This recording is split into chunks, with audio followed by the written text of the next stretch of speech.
What up, YouTube? You already know, Big Lou tapping back in. One more again. What it do? Big Lou, NMCR2.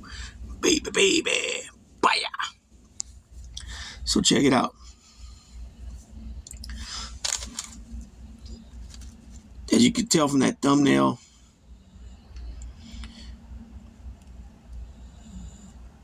this is, maybe those that know who that is, know who that is. Those who don't know who that is, I'll go ahead and break him down shortly for you. So that is none other than former associate of the Bonanno family, Gene Borello, who's I'm not sure what year it was, sometime in the mid-teens, 20 teens, he decided to cooperate, right? Reason I'm doing this video on him is because this guy's once again got himself in hot water, right? Apparently he's out on bail and he's on a ankle monitor now. I seen him pop up in the show tonight, which is I consider my favorite, my top two probably shows going right now. And I don't want to put the name out there because I don't want to diminish the credibility of the show, but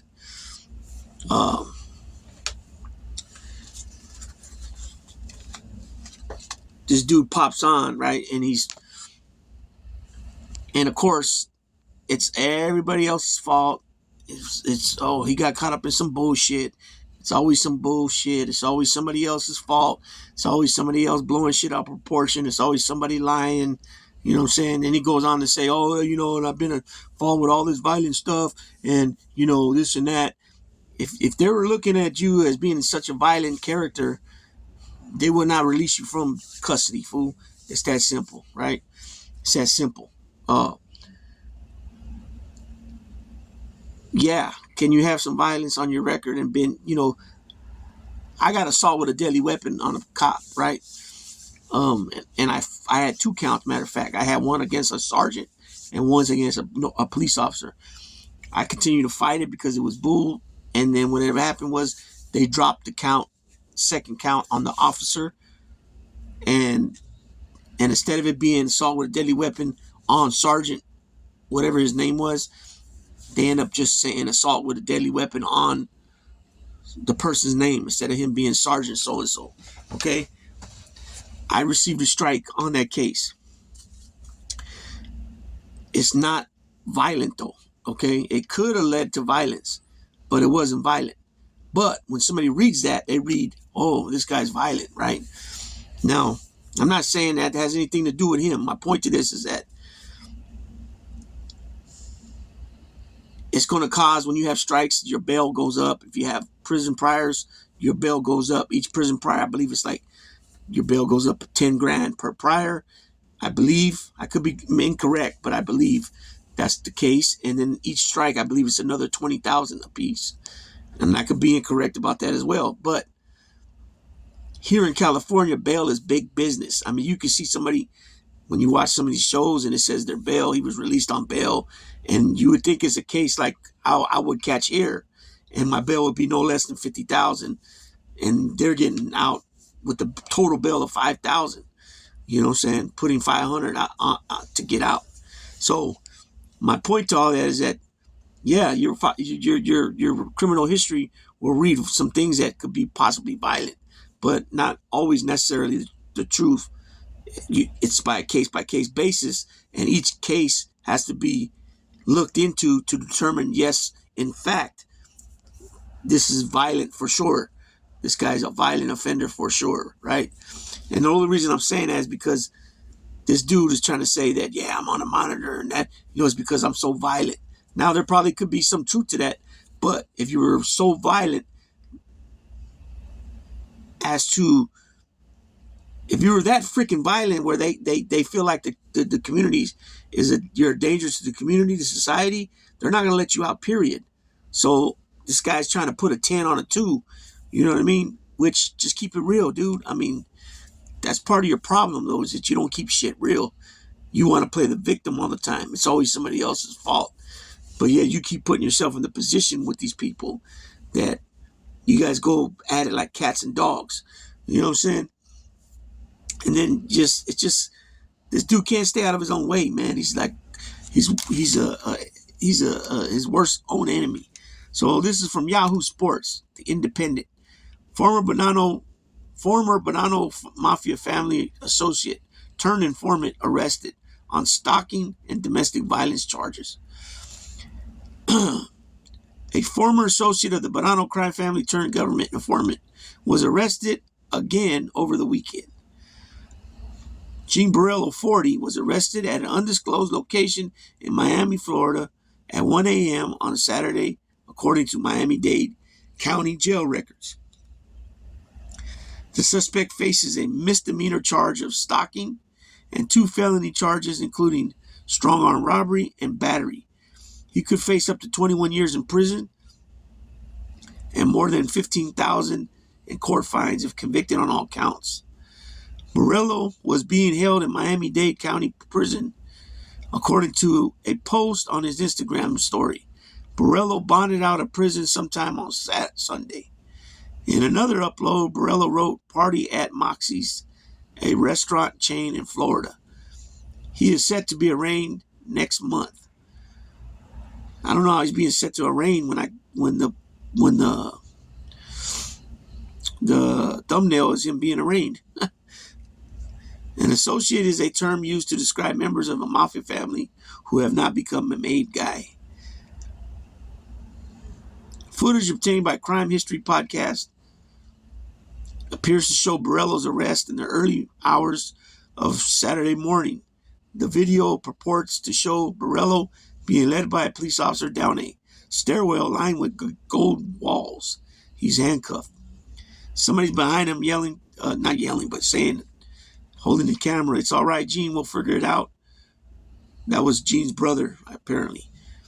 Law enforcement officials did not immediately provide more information on Borello's arrest. This Independent from Yahoo News contacted the jail sheriff's office for info. Borello has an extensive criminal history that includes him formerly leading a gang at Howard Beach that specialized in robberies. He was arrested for his role in the September 2014 and pleaded guilty to racketeering conspiracy in 2016. That's when he flipped, right? So, like I said, this dude, he's his worst enemy, right? And this is not the first time I made a video about him. This dude has a real bad habit of jumping on other people's lives and then immediately just, if he don't agree with something they say, well, usually it's not so much that. Even though we did see him start cutting Jeff and the dude down pretty damn good, which was, see, Jeff thought he could talk to him a certain way, and now Jeff found out that no, you can't talk to him that way. You were getting away with it too long as it was. And so he started telling him, "How about you suck my hand?" And all this other,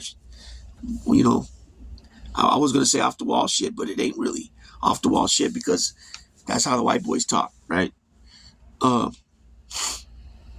then before that, though, I've seen him where people are in the chat saying certain things, and he tells them to jump on like they're actually seeing, like they're actually face to face, and then he'll start just, going at him from left field, right? Again, though, it's always somebody else's fault. This dude's gonna find himself doing some in a really bad predicament one day, right? Either he's gonna hurt somebody bad, kill somebody, or it's gonna happen to him, right? Because this dude still thinks it's all good to be hanging out in bars and clubs, and regardless if people run their mouth to him or not, he still thinks I don't know about it, he still thinks, but he thinks he's somebody that just could whoop everybody, right? No, I'm not giving an excuse to the people that are talking shit to him, because if you're going to talk shit to him, take care of your business. You know what I mean? It's that simple. But, the back and forth, like with Joey Merlino. Like Joey Merlino is who Joey Merlino is. He's been that for years. He don't give a flying crap who likes him or don't like him, how he gets down, what he does, if he goes on a radio station or if he has his own podcast like he does now. The only thing I've said about Joey Merlino that I find very strange to me is how he's always talking about rats. It's just weird. You know, and and the reason I say it's weird is because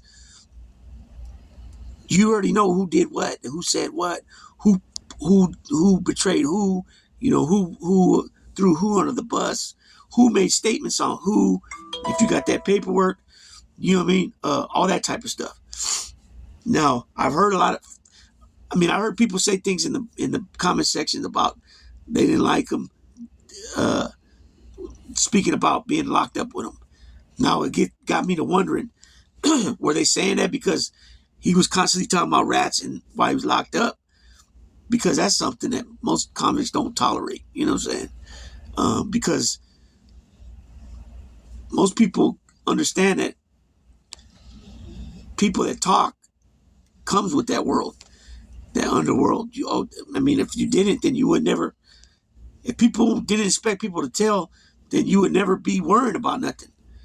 You know what I'm saying? As far as like watching cars are following you, peeping out if somebody's looking like they're, you know, chilling, hanging out because they're ready to, you know, lay somebody down. You know what I'm saying? All those type of things. If that type of stuff wasn't involved in the underworld, then everybody would just go about their business and not be concerned of their safety, their awareness, any of that, right? So that goes without saying, right?